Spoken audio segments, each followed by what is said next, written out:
Welcome to another episode of Follow the Brand TV. I am your host, Grant McGaugh, CEO of 5-Star BDM, a 5-star personal brand and business development company. I want to take you on a journey through another deep dive into the world of personal branding and business development using compelling personal stories, business conversations, and tips to improve your brand. By listening to the Follow the Brand TV series, you will differentiate yourself from the competition and build trust with prospective clients and employers. You never get a second chance to make a first impression. Make it one that will set you apart, build confidence, and reflect who you are. Building your 5-star personal brand is a great way to improve your skills and knowledge. If you have any questions for me or any of my guests, please email me at grant.mcgaugh@5starbdm.com. Now, let's begin with our next episode on the Follow the Brand TV.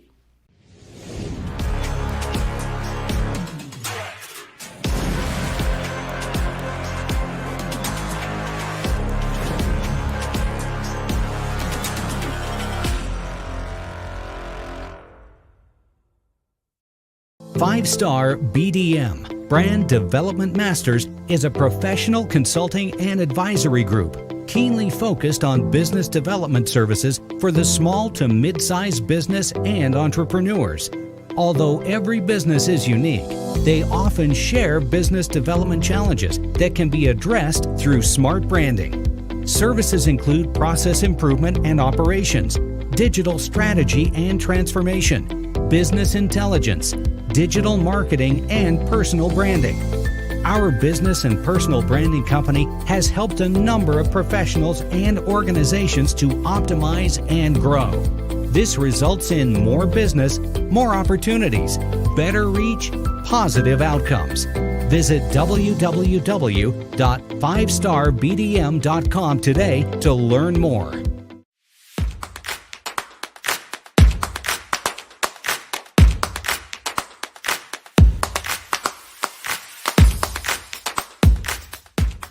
My name is Stanley Zalmore, Florida Supreme Court certified family county circuit mediator, Florida Supreme Court approved primary trainer and arbitrator.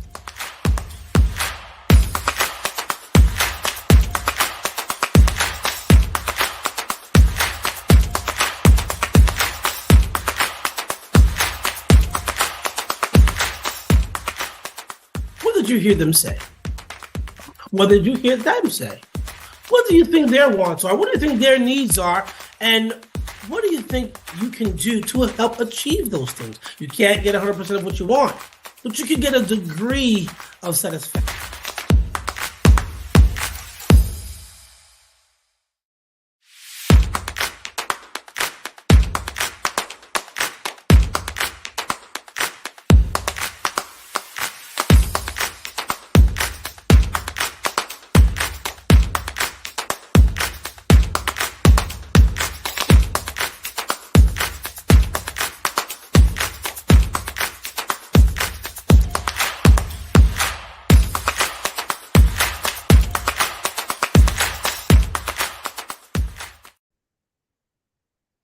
Welcome, everybody, to the Follow the Brand podcast. We are going to talk to one of Dade and Broward County's sons. His name is Stanley Zalmore. He joined me on the stage here recently during Project 12. We got a chance to know each other and found out we have a mutual, be my friend, his cousin, and Stanley LeCon, who's been on this show in previous episodes. And we really hit it off, and I said, Stan, you got to come on my show. You got to talk about this because he's big into mediation. He is big into conflict resolution, which I find very, very interesting. And I want to educate the audience around these things because it's so important in our community. Stanley, you like to introduce yourself? Good afternoon, good morning, salutations. My name is Stanley Zalmore. Florida Supreme Court certified family county circuit mediator, Florida Supreme Court approved primary trainer and arbitrator, qualified arbitrator. So I arbitrate throughout the country and throughout all the 20 jurisdictions of Florida, as well as some other things. I mean, you just threw it right out there. We got to go because just like myself, I'm sure there's a lot of people in the audience like, what is a mediator? He's on the Supreme Court for mediation, conflict resolution. That sounds like you're like the referee between two jarring parties, that are trying to get to a different result. Help us understand the business that you're in. Well, the business plainly is conflict resolution. That's what it is. And the alternative dispute resolution is what the term was 30 years ago as it was toned. ADR, you might see the word ADR out there, alternative dispute resolution. There's about 12, imagine a slinky, like back in the days, a slinky or a rainbow, where on one side of the rainbow, one side of the slinky, you have partnering or negotiating between two entities or two individuals, parents, co-partners, whatever it may be, 2, 3, or 4 or more. And on the other side, you have adjudication, where a third party, like either a jurors, judge, or an arbiter, you give them the ability to hear the facts as you present them, weigh the evidence, weigh the facts, and as to certain standards, depending on what state you are in or what jurisdiction you're in, they'll weigh them as instructed and provide you your decision. A decision that they come up with based on how they feel about it. Now, between the partnering and negotiating and the adjudication process, the courthouse, you have a bunch of other processes, as we call it.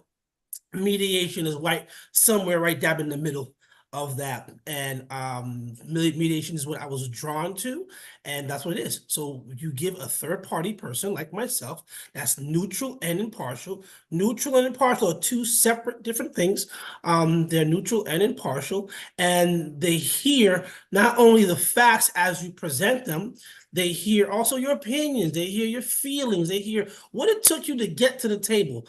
And based on what you say you want, they help craft a decision or a means of action to find a solution that you create. The meter does not create it. The meter helps you along the path of creation. So it can be different every time, which has happened a lot. Now, you're talking to both parties, not just one. You're not representing either one. No. You're just listening to everything that's occurring. Now, does that happen? When I think about this, like, wow, because I've been married twice. I probably needed a person like yourself. I'm like, wow, you need somebody like, let me listen to what you're talking about, Grant, and what you're saying, and then go to others say, well, let me hear what you're talking about, what you're saying, and then you listen to both, and then you're like, based on this information, this might be a better path for both parties to mutually benefit. Does that make sense? Yeah, but how about this? Based on what you shared with me, Grant, and based on what your spouse, your partner shared with me, in fact, you know what? Even better. What did you hear them say? What did you hear them say? What do you think their wants are? What do you think their needs are? And what do you think you can do to help achieve those things? You can't get 100% of what you want, but you can get a degree of satisfaction. You know what? Let's write that down and figure out what degree of satisfaction we can live with to create better paths of communication for tomorrow and the next day. End scene. So in other words, I'm not just looking at facts and ideas and feelings. My job as a mediator, whether it's officially mediating for a case that is actually at issue, lawyers involved, tens of thousands, hundreds of millions involved, already invested in solving this case, or bringing the case to suit, to pre-suit, like HOA, condo, or pre-suit, where you have, parents that are separating or relocating, and they're thinking about divorce, but don't want to invest in the effort and the emotional roller coaster called the courthouse. So what else can we do? So a lot of times, it's pre-suit. So not only am I going to help manage the conflict as they're dealing with it, but I'm also setting them up with understanding how to better communicate. In fact, when you're a Florida Supreme Court certified mediator, the very first rule of ethics, Rule 10.200, and I'm saying the actual rule because Lawyers should look this up. They don't. Judges looked it up. They don't. Whenever you're in conflict and you have a third person like a mediator help you, you should know what their ethical rules are. And most do not. So you have mediators out there that are running amok, hearing both sides, and said, here's what you have to do. And that's not what a mediator does. I will get my point across, and I will help you create your own path without strongly suggesting what you should do, by understanding what your true wants and needs are. And so part of what I was saying is, part of what I have to do is help better communication, okay? So from rule 10.200, 10.21, 10.2220, whatever it may be, we have specific rules on how to help them better communicate for other things, not just this one. So when it comes to parenting, co-parenting, brothers and sisters fighting over their deceased mom or their father's assets in probate court, right? I deal with that a lot too. Or elder law, where you're dealing with adult kids managing the affairs of their parents while they're being taken care of in an ALF, advanced living facility, or an old age home, or whatever it is designated as. How do you manage that relationship? Because it's a relationship. They're all relationships. So the good mediators understand that and help you not only craft a better way of resolving the conflict for this right now, but help at least expose and have that conversation that's usually uncomfortable on how do we set up to where the next time you have a better manner in which to communicate to get things done. So you don't have to hire another mediator. You don't have to file in court. If you need to, go for it. You have to do that. But if there's another way, isn't that beneficial to just think, hey, there's your way, 3 ideas, your way, 5 ideas? There are actually an infinite amount of ways to resolve conflict usually, but we are really open to that because of how emotionally charged it is. So my job is to open those people up to more. Let's talk about this, man. This is interesting. I didn't realize the world of mediation and how it touches on so many relationships, especially in the community. We talk about social change, and what you brought up a point. It's about awareness. Most people, they're going through their lives and things. All of a sudden, things happen. They're not aware of the court system. They don't understand how this all will play out over time, especially in an emotionally charged environment like a death in a family, or a separation, or a business dispute. These are emotionally charged situations, and if you're not aware of mediation, you just brought up some really big things. Talk to us about the impact of mediation on communities, if they are aware or not aware. In fact, a few years ago, I have a LinkedIn presence, and a few years ago, whatever was going on, whether it was Trayvon Martin or it was something else, George Floyd, or it was something in the community where people were shouting out and what we need, I'm like, you know what I see here? And I was talking to some very, very well-connected, political and socially well-connected attorneys. Most usually, I would say a high percentage of mediators are also attorneys. Okay? So I happened to be sitting with a colleague, very well-known gentleman, very high up in the political arena, very high up in the legal arena, and in the space of influence and affluence. And I sat back and said, man, all this stuff is going on. All this stuff is happening. And look at the news. He happened to be turned on. I'm like, look what's happening with, whatever it was, George Floyd, or whatever it may be, whatever happened going on at the time. I'm like, look at this. There's mothers and there's family members that are speaking out as to what to do. I see, statesmen like city council people and of course clergy speaking here. And we have the mayor's office and someone from the police station is speaking. All these people who have specific occupations, or they are playing a role in the loss in the community.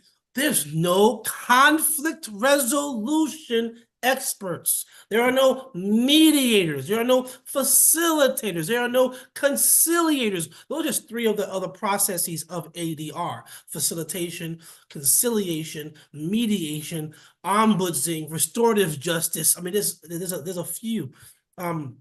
other things within the processes of mediation. But there's none of those people helping bridge these gaps. There's none of the people that are speaking with conflict resolution expertise. Law enforcement are experts about what they do. Law enforcement, criminal justice, right? Lawyers, criminal justice, the law, clergy, Catholicism, and stuff like that, and other things within the religious sect. Right? Families were just tied to families, political people like the politicians, politics and policy. No one's talking about conflict resolution experts, those that can come in and say, let me look on the community level, how we can meld and bind people through certain things of community. So actually during that time, I did speak to some law enforcement agencies and did a few speeches here and there, and through the ADL, the Anti-Defamation League, and some other organizations, I did speak, and we did do a series of facilitations to law enforcement on how they could better police the community. I have my own program in my mind that I've set up that I'm going to be doing hopefully in the very near future. But it's how we can have better policing, better community policing by understanding. One of the very first things and one of the techniques and skill sets that I don't want to say real mediators, properly trained mediators, I mean mediators trained in conflict resolution, not those trained in political science who then become mediators, right? Conflict resolution trained mediators. There's a lot of skills and techniques that are just different than what adjudication and the law is, a lot of different ones. And one of the ones that we look at is our biases and digging into biases, like implicit bias. So some of the trainings I've done for law enforcement was implicit bias training. When they pull out in that, they unfortunately have to protect the community and they have to eliminate a threat or address a threat. What's going through their mind when they're pulling that trigger? They're pulling out that gun. What's going to go through their mind when they're putting that young man, that young lady, on the ground and their arms are tethered behind them? What's going on when they're starting to, be physical, and what's excessive things happen? When does it stop? What's going on in their mind? What is their connection to those things? And very few look at that when I'm hearing them say, here's what happened in this situation, here's what happened in court. I don't see conflict resolution people being included in the conversation when they should be. So back to what mediation is. Mediation can address some of those things, if not many of those things, not all of it, but many of those things. And a lot of it is understanding a person. I know when I get involved in certain types of cases, this does not apply to all cases, but I do a lot of areas of law. So in one area of law or one area of conflict, let's just say, when I'm dealing with certain individuals where it is emotionally charged, I'll dig into that emotion. I'll elicit more of that emotion. I want all of it like a sponge. Tell me what's going on. I want to be empathetic with you. I want to understand it. So the better I understand is the way maybe I can reframe it and summarize it a certain way and get the other side to understand it. And when people understand where you're coming from, people definitely do change. And remember, we're not 95% rational, right? No, we're 95% emotional. We are emotional beings. And when I hear people, especially lawyers, oh no, we gotta keep a business decision. Yeah, you can do that, but before it's a business decision, it's gonna be emotional. And in every area of conflict, even if it's two entities, even if it's corporate, even if it's intellectual property or something like that, there's a level of emotion there too. It may not be a level of emotion for the actual thing we're discussing, but the parties involved in it, the participants involved in it, they do have a level of emotion. You're dealing with human beings here, right? Not just numbers. So when you have those individuals, there is a level of emotion, a degree that a true conflict resolution trained mediator can tap in and help evolve what is that conflict into a solution, sustainable solution that you help them create.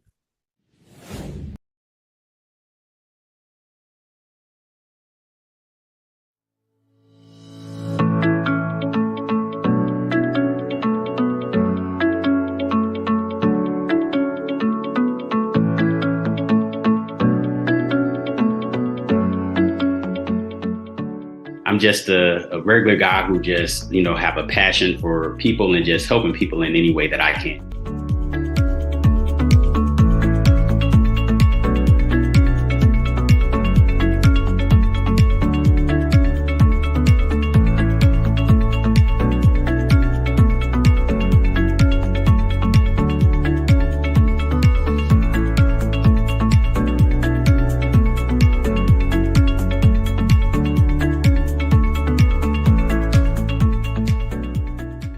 inspired me to want to write the book, especially to help others, was the fact that I knew I wasn't the only person going through this. So I figured if this was something that I could share with others, I owed it to get it out there to the world and to give it to other people who might be able to use it and hopefully enhance their lives, because I feel that everyone's purpose is bigger than them.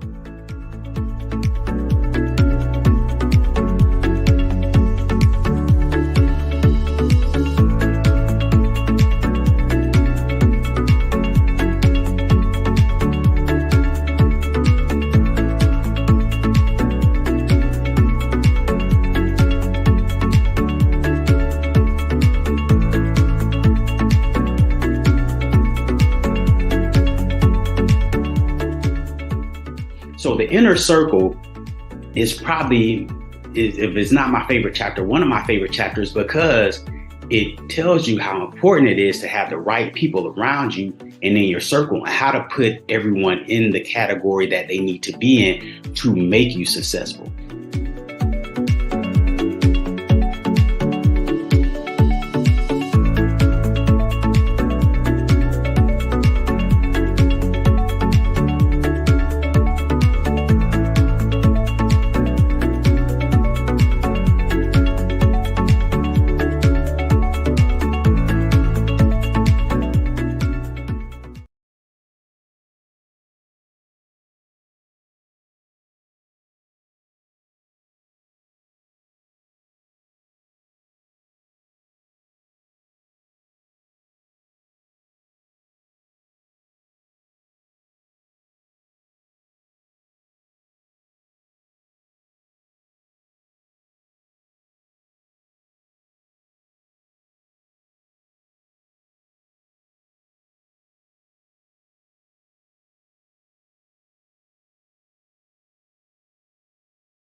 Listen, what you said is so important.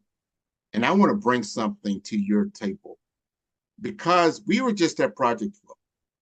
And the reason why Project 12 exists is because, and I'm talking from the aspect of the community, specifically the African American or Black community.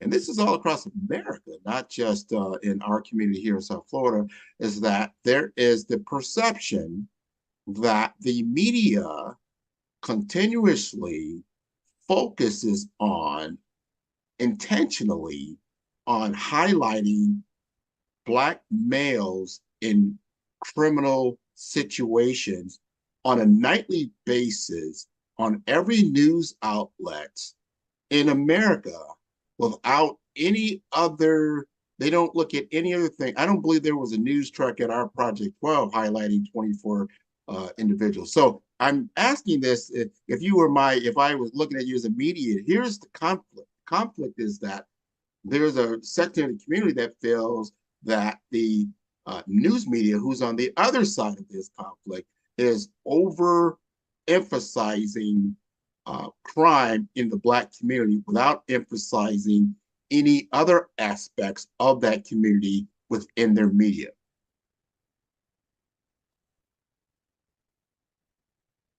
All right. Let's go there. I'm not by far saying I'm an expert in media or an expert in how journalists do their job or what happens in social media or but I have been involved in a lot of conversation. I have been involved in creating a dialogue. I have been involved in creating a conversation piece where it was like how certain things have influenced and impacted the communities and the world. So I've been in that space before. I'm not going to claim to be an expert now. Had you told me you wanted to go that route, I would have my numbers with me. I don't have my numbers with me, but it's okay. It's okay.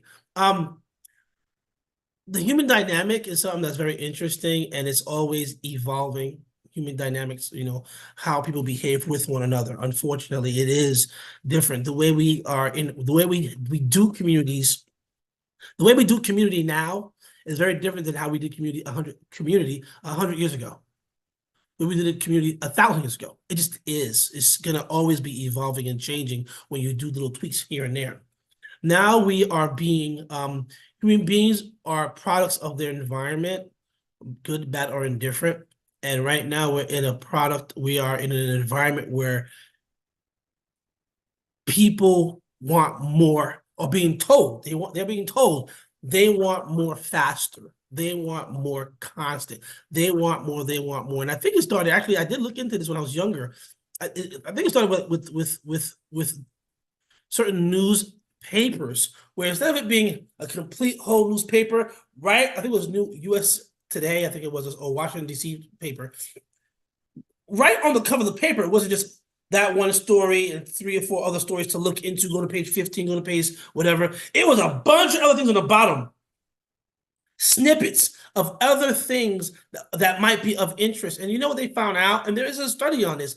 People are more interested in the 15 5-second snippets. They can read real fast. Next one. That evolved into what we see now on TV. In fact, that's what cable news became. Cable news was a joke to networks 30 years ago, 40 years. It was a joke. A channel that is going to be sports all the time, ESPN, garbage, they said. Oh, a channel weather all the time, weather. They laughed at that. Weather network is huge.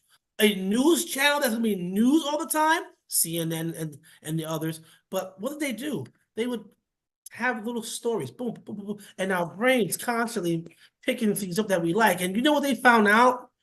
What we do in our human capacity, which I don't agree with, but it is what it is. We focus on the negative more than on the positive. It just is. It just is. And your brain, when I do these trainings for law enforcement or lawyers or judges or people of the community that want to do conflict resolution better or learn to become a mediator, there's several things that I do to kind of get people's minds to start to broaden. And one thing I ask people, ask yourself this, let me ask you this, Grant, how many thoughts do you think the average person has in one day? Just thoughts. Just thoughts in general. In general. I'll say 3,000. Good number. There's a few research studies out there, and the ones that I've looked at, one was as low as 16,000. One was as high as 60,000. So between 16,000 and 60,000. I was amazed by that. But here's the most amazing part. Of both research studies, some crazy number, like 80% of the thoughts are negative. Here's what else bugged me out. Of the 80% that was negative, 90% was repetitive. So our brain is continually looking for information that it understands and it knows, but also at the same time looking for information it does not know, it does not understand, to confirm certain things. Now, I'm not going to go into biases and confirmation bias and all the biases, all the different types of biases that we have in us, but it's true. We are always looking for different things. Our brain, this is not consciously done. It's subconsciously done. You're looking for things that are constantly different. And when you're hearing from media, back to the media thing, when you're hearing from media things, it has to resonate with you. So when you hear, oh my God, father of 3, stay-at-home dad, took kids to school. Instead of saying, okay. But father of 3 found unfortunately deceased while taking kids to school. Father of 3 shot multiple times in front of toddlers on his way. Now we're like, whoa, hey. That's something we don't know. That's something we don't hear. That's something we don't expect. So therefore, we are drawn to it. What do you think is going to happen? I gotta take my mom. My cousins. My cousin is a father of 3. Holy smokes. We are going to be drawn to that. And that means money. That means advertisement dollars. That means that's the place to get the #1 news. That's the person to listen to who's going to tell you the he say, she said first. That's the person that's going to confirm that in this community, they do this, that, and the third, just like what we thought. And our brains are constantly drawn to those things. We have to change what we want. We have to train with what we expect. We have to change these things. And how are we going to do it? When the money's being spent on this, that, and the third. How are we going to do it? When, guess what? It is not me. It is not you. It is some other forces out there that are saying, hey, listen, this thing here, you're going to love. And I'm like, no, it's a small box. But after the 15th time, 30th time, and then you throw my favorite entertainer with it, oh my God, what is that thing? I become interested now. Yes. And then it's just a constant process your brain is doing. And I'm going too far into that stuff. So let's just say. No, what you're saying, and we just had this with the government. They brought some of the social media czars that are out there. You said, hey, the platform is attracting, and our kids are utilizing, but they're pouring out all this negative emotion. But are we, as a community and as a people, if we are doing this intentionally, that's the point. Maybe it's a propensity toward the negative, and this, people are gravitating to it, but then you're doubling down on it. And now you really brings the question, you want the advertising, you want the business, but is it really good for the community? Is it really good for the community? Just like when they cigarette smoking has been around for a long time. But then all of a sudden he said, hey, cigarette smoking is killing people. Even though you had a lot of advertisement around it, everybody was on it. It was a big multi-billion-dollar business. And then they had to finally say, hey, this is not good. We need to tell people this is not good. But what's funny is I have adult children. I have younger children that have not yet reached adulthood. And it's funny because as I'm driving with the kids and I'll say something like, in one of my cars, there's a flap. And my son wanted to connect his phone to the flap, or to the connection to charge his phone. I said, because I'm a baby born in the 70s, raised in the 80s. I said something really crazy to him, like, Yeah, I don't know if the socket's there, but open up where the cigarette lighter is, and I open it up. He's like, cigarette lighter. I'm like, cigarette lighter, yeah, right here. He goes, nah, it's a USB connection, Dad. I'm like, no. Well, you know what? Generational. Where I'm from, where I was raised, every car had a cigarette lighter. And also, my parents had large cars sometimes. In the back, even in the back seats, what did they have in the back seats? They had an ashtray right there on the little armrest, an ashtray. Every seat in the car had an ashtray. I remember when taking a flight for not the very first time, but taking flights on airplanes when I was much younger in the 80s. I remember people were smoking in every flight. They had ashtrays that you could use on the flights, right? So, as an example of the media, some people, some big conglomerate companies, not only had a hold of every movie star doing this and lighting up every detective, every housewife, every husband coming from work, and oh, I'm tired, baby. You have a light? Every bar, it was social. It was driven to us that if you're of a certain era, if you're from a certain lifestyle, if you're from a certain frustration level, have a cigarette. And they didn't say it, they showed it to you. Yes. And they showed you the cool guy, the sophisticated guy. They showed you, the pimp, like, dangling. Remember, I remember having candies. I remember having the cigarette candies where it had powder in it. So you blow it out. Even as a K through 12, I remember that being in third grade. I'm walking around. Oh, we got candy cigarettes. This is cool. My dad was the coolest man on the planet, baby. So I'm probably like Daddy and his brothers and his cousins, and I'm pulling it out. I remember doing this. I don't know what that does to a cigarette, but I was constantly pulling it out, and me and my cousin were sitting there going, yeah, man, our wives get on our nerves. I'm not saying my dad said that. But that was the thing that I saw. So my point is, we're making it socially okay to be a certain way. What we need to do to address conflict resolution, mediation, community involvement, and changing this paradigm is we need to make it regular. Okay, I had somebody laugh at me. Sorry, not laugh at me. They kind of said, "Why would you want to accept an award, from that organization?" Not like there's anything wrong with the organization, but that organization is a bunch of people that's bigging themselves up. A bunch of organizations that are making themselves feel good. I'm like, because who else will? My kids, my nephews, my godchildren, they need to see their godfather, their uncle, their friend, their neighbor get these awards and get these accolades, so they know this is not abnormal. This is how it's supposed to be. It's not extraordinary. It's not extraordinary. It's ordinary. This is regular for us. This is what my son and I, I'm an amp kind of guy, a little bit hype sometimes. And they're like, how's your day, Daddy? I'm fantastic. Whether it is actually fantastic or not, I make the decision whether I want it to be fantastic. I make a decision whether I want it to be good. I'm supposed to go through drama. I'm supposed to have a flat tire. I'm supposed to have to get my car picked up, my bike picked up by the tow truck. These are life things that happen. The plumber has to come here later on. These things happen in life.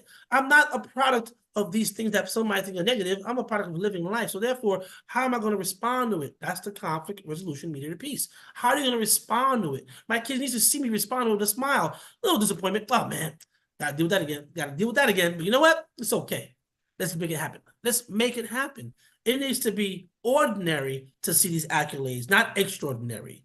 And that's the problem. So how do we do that? We shout from mountaintops and yes, we're doing this and we're doing that because who else will? But also is an understanding of this is what you're supposed to do. My parents came here as immigrants, Haitian, couldn't speak English for years. Within 5-7 years of being in this country, they drastically changed their circumstances. And from what I understand, where they were from and how they were living was pretty nice. It wasn't like it was dire straits. It was pretty nice, but they wanted something different for whatever their reasons were, something different in a new country. And they started from the very, very, very, very whatever you consider the bottom, they were there for years. Changed it. So I remember my mom looking at me after I'm crying and kicking and screaming, which didn't last too long, of course, because she'll knock me out, Why do I have to go to dancing school? Why do I have to go to piano class again? Why am I doing judo on Saturday? And my mom looked at me and she smacked me, Because you're my investment. Mm. There you go. You're an investment. That's why. Me and your dad didn't do these things that you had the opportunity to do. So you are going to do it. And when you have kids, your job is to do the same thing. You are an investment. What if the majority of families spoke to their kids in that manner? You're an investment. You don't have time for no C's. My parents refused for me to work. And I wanted to work to get my new Jordans. I never owned a pair of Jordans, buy tapes and buy little things that, of course, young men growing in the 80s wanted to do, break dance and buy little stuff, right? And they go, no, you're not going to work because what you're going to buy is frivolous. And you have no excuse but to get A's and B's. So figure it out, sit down, take your extracurricular activities that we put you in, and study and get your A's. I'm not an A student, by the way. But they've set me up to be that. My point is, what if we did that as a method of dealing with things? Of course, we all have our challenges, and people have, every individual may have disabilities in learning or in acclimation and whatever it may be. I'm not saying you be as crude as my parents were, but they did what they know. They did what they understood to make me successful. Well, let's go with that, Stan, because in the first question was, I think what you're saying is yes. And if you know that there's a propensity for people to be more negative than positive, and are you as an entity encouraging that behavior, or are you trying to change the behavior is really the question. And I like how you kind of frame that story. Like, yes, maybe we do have 80% of our thoughts maybe start out negative, but you know what? 20% is positive. And what are we doing to grow that positive thought framework? And are we trying to double down on that and making that cool, making that something that's positive, like what your parents have done, or what you're being an example in front of your community with your children, because that is newsworthy. It is something of note. And we have to be intentional, because we learned that cigarettes are not good for you. And now we learn, like, yeah, our kids, thank God, don't know about ashtrays, and they may not know about cigarette lighters in the car, and they might not know about these place cigarettes that we played with as children, which when you think about it, that really wasn't very smart. But that's what we did. We had to grow and learn. I think we're growing. It was business smart because, as you know, I was part of that legal community that fought against the firms I worked with were dealing with big tobacco. I'm not going to say which term, but we did do a lot of defense of that as well. And part of the things that big tobacco, or what they call big tobacco, right? They would say in these secret memos, right, was they don't care about this. They're not really focusing on the smoker of today. They're trying to groom the ones coming up. So they already knew, let me groom the ones coming up to understand societal norms. Let me make them grow up for that. So there's a whole plot, which is why busted big tobacco, which is why everything changed, because of once those things and those memos came out, those intentions that were hidden came out. We're like 40, 50, 60 years, 100 years of tobacco being told, this is what we do, this is how we do it, to there's a business model in place to get our children to start smoking at 15, 16. Sorry, 12, 13, 14, middle school. Well, let's turn it around, Stan, because what you just said is so important. So if there's an intentionality of portraying the image of the Black male in American society in this negative format for generations, wow. And what's that intentionality like? And what do we need to do to change that? Now, I know you can answer that. We only have a few minutes there. And I know you do a column every week there for legacy, some other things. Think about that, because that's big. Yeah, that's going real left to what things could be, should be, what I do, but it's something that I'm involved in, especially as a mentor. I'm part of the 5,000 Role Models of America. I do a lot of, I guess, commencement speeches sometimes for different schools or mentorship programs. I have some former high school friends who I still am friends with from high school. And these men and women are now principals and guidance counselors and vice principals in schools throughout South Florida. And they've had me come and participate and give speeches on what, on various things. But the one thing that I do focus on when it comes to mentorship, a lot of them having mentorship programs, anti-bullying programs, cyberbullying programs, is it's your responsibility. In fact, I have a friend, Aston Bright. He had me on a show. I don't even know how long ago, 7 to 8 years ago, but it's on my website. And on the show, he was like, it was about these kids and how these kids are doing bad in the community and who's at fault and how can we make parenting better? I'm like, it's your fault. It's my fault. It's our fault. He's like, how am I to blame living in plantation to some kid who may have gotten a firearm in Chicago? How am I to blame with that? I'm like, well, because you have a platform like this. I know who he is. Like, you're all over this country, all over the world with your celebrity friends, with your political charged friends. And what are you speaking about? What are you doing? When you were in Chicago a few years ago, a few months ago, hey, you could have taken time with your celebrity friends and address certain things in those neighborhoods. Go in there and say, hey, listen, guys and gals, it might seem sexy and cool to be a certain way, to do a certain thing, but guess what? It's not, because what you're doing is a pipeline from school to prison, and guess what? You're funding it. They are looking for you. They need you in there. Why are you giving them what they need? What are you doing? And I told him that. He was like, it's not my fault. I'm like, yes, it is. So when I'm in those schools, when I'm in the neighborhood, when I go to the YMCA, if I have an opportunity to just tell a young man that may look like me or some, maybe one that doesn't look like me, I'll say, good job, keep it up. What do you look like in 10 years from now? How are you going to get there? What's going to happen when you're in high school and your friends say, hey, take some of this? What are you going to do? How are you going to respond? How cool do you have to be and want to be? And they're like, oh, Mr. Stanley. I'm like, no.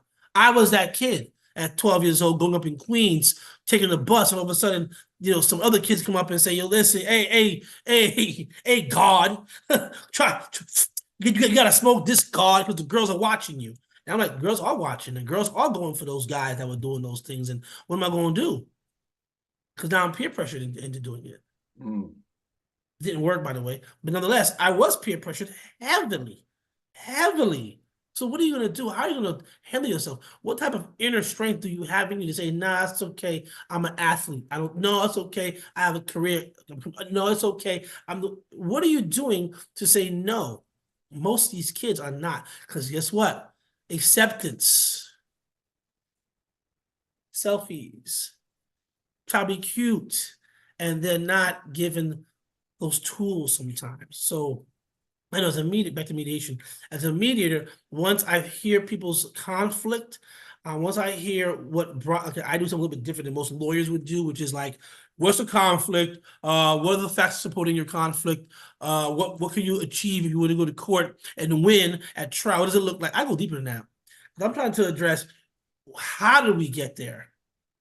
What are your true wants and needs? Not what the law allows for. Because here's the beauty about mediation too, is mediation is not about what the law allows for. It's creating something that you find satisfactory, which guess what? The law sometimes doesn't even come up with. So we go beyond that.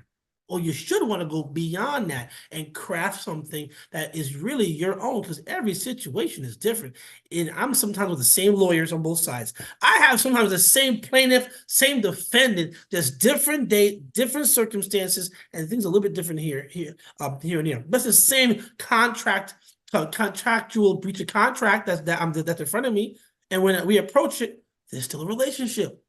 So I go into deeper, like, how can we navigate this conflict so the next one won't be as bad? So I do that deep under the watermark. I say, dive, not just on surface, beneath the surface. Because that's how you, Stanley, this has been, you've answered our question. What is mediation?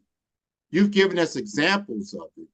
We've talked about some community issues. We've talked about some things that we've shared the stage around our project. Well, this has been wonderful. I think our audience is getting the understanding about what we need to do as a community for some of these other issues. Like, we have to take stand because there are entities out there that benefit from some of these negative intentional advertisements that are out there to get you to do certain things. And just like with the cigarette world, you know what? Somebody takes a stand and it changes. Kudos to CBS for saying, you know what? I'm not going to sell cigarettes anymore. But that was just one aspect. I'd like to say, you know what? Media, we're not going to just show Black criminality in our communities every single day. You know what? We're going to stop doing that. We're going to start doing something else. I'd love to see that. Before I let you go, Stanley, tell the audience how to get in touch with you and how they can read your column that you put out. All right, through Legacy Magazine, which is a digital standalone publication online, given to us by MIA Media Group. It is featured. I think it's quarterly. Sorry, every other month. In the Miami Herald, Sun Sentinel. That's how you can get it publication-wise. But also go online and look for Legacy Magazine by MIA Media Group. That's where you'll find my things on conflict resolution, on mediation arbitrations. I'm only giving 500 words, so it's not as expansive as it is. I've had a lot of people call me based on what I've written on how I can help them in their families or in their divorces or corporate, whatever it may be. I also have on LinkedIn, type in my name, Stanley Zamor, it pops up. Also, one of my companies is Effective Mediation Consultants. If you look at that, also IG, Polo Stance, Polo, STANZ. Just type in my name, Google my name, and it pops up a bunch of things, and you can reach out to me that way. My cell number's on there, emails, and other social media things. And people call me all the time about their conflicts. Even, Sunday night, I have a friend, not a friend of mine, someone is going to be engaging in divorce, and already it's bad. And he's a young man who's been accused of molestation of his children. And as he said, his children's mother is just trying to make him look in the worst light possible. He's never touched any of his children in any inappropriate way, but it's saying that because the kids are only 3 and 1.5. They can't speak. But that's the way that she did certain things to get him out of the house. I'm not saying this is true or not. I'm just saying this is what he told me. He wants to know how he can go through getting a divorce. And I told him, well, you need to see a lawyer if you need to see a lawyer, and you have some issues in there that might need law enforcement. Right, as well as legal counsel. As a mediator, I give no legal advice. I'm ethically barred not to do that, and I will not do that. But I can help you, hopefully, in how we can manage the behavior that your wife's exhibiting, children of your mother, and how you can hopefully quell that a little bit, bring it down a couple of notches, because maybe she's hurting. Something happened that hurt her, maybe, and maybe you're not recognizing it, maybe you're not owning up to it, and maybe you're not owning up to your part. There's a level of accountability that has to be taken there. And then he told me some things. I'm like, well, what you just told me, what do you think how do you think she would respond? And then we did some work. So my point is, at all times of the day, sometimes Sunday afternoons, I get people who reach out to me. Again, no legal advice, but definitely matters in which to resolve emotional conflict we can talk about and do, or techniques in dealing with narcissists. And I have an article out there that's talked about, so I have a seminar, actually, an 8-hour seminar, negotiating with the enemy. How do you negotiate with those that you consider your enemy or your adversary, or the ops, as they say in the young world today, right? How do you navigate conflict with the ops? And there are techniques. So that's how they can reach out to me, and hopefully I can help some people at least change the mindset a little bit and the approach and get things done. That's what it's about. That's what it's about. It's about changing the narrative. This has been wonderful. I encourage your entire audience to tune into all the episodes of Follow the Brand. They can do so at the number 5. That's star, that's BDM, that's B for brand, D for development, infomasters.com. Stanley, you have been dropping knowledge, wisdom, and insight all episode long, and I thank you for being a guest on the Follow the Brand Show. Thank you very much. Thank you. You're welcome.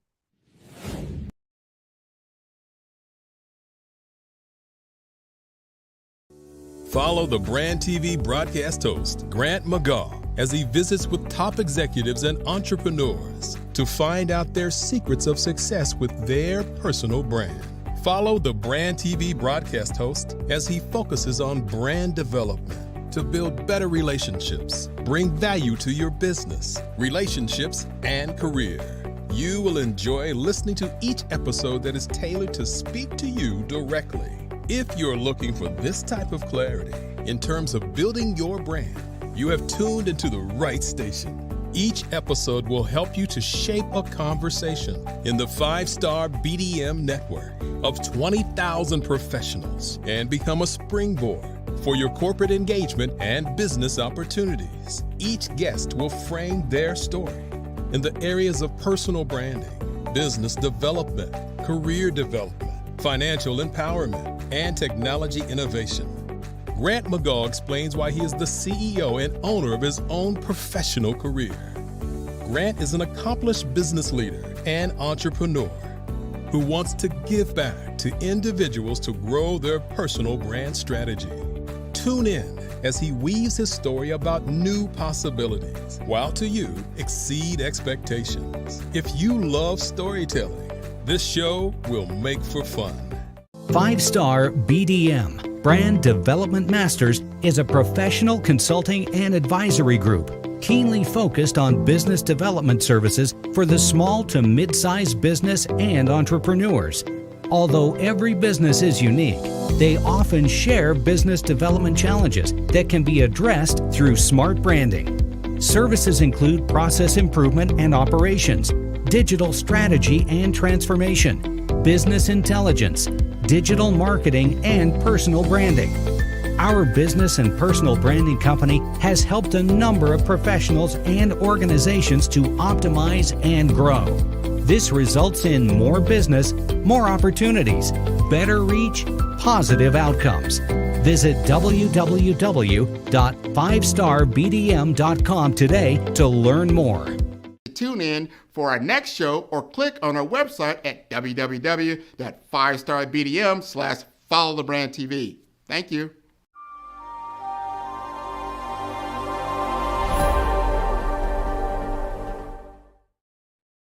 Hey everyone, it's Grant McGaugh, CEO of 5-Star BDM and host of the award-winning Follow the Brand podcast and TV series, where I help you to build a 5-star brand that people will follow. My genius is personal brand development through intelligent communication and helping you achieve your business and career goals. I am a requested speaker on digital technology and brand development issues. I want to work with you to increase the value of your current opportunities while attracting new ones. Every one of you is unique, and we all share challenges that can be addressed through smart branding. As a super connector, I work with you as an executive coach to guide you along the complicated business and career development road, providing the enhancement tools and information you need to succeed. Together, I will help you succeed in today's challenging business climate. I will evaluate and measure your progress. Best of all, I am right alongside you every step of the way. Build the brand called you. Genius is coming. The Black Business Expo's mission is to raise funds for high school seniors going to college or K-12 entrepreneurs. This expo is a fundraiser for students. Please, you may go to www.blackbusinessexpousa.com to donate to the scholarship fund or use the Cash App at $BBXUSA. Our goal is to give laptops and up to $5,000 to 10 students. Students can register online at www.blackbusinessexpousa.com. Every dollar counts. Please donate to the Black Business Expo USA Scholarship Fund.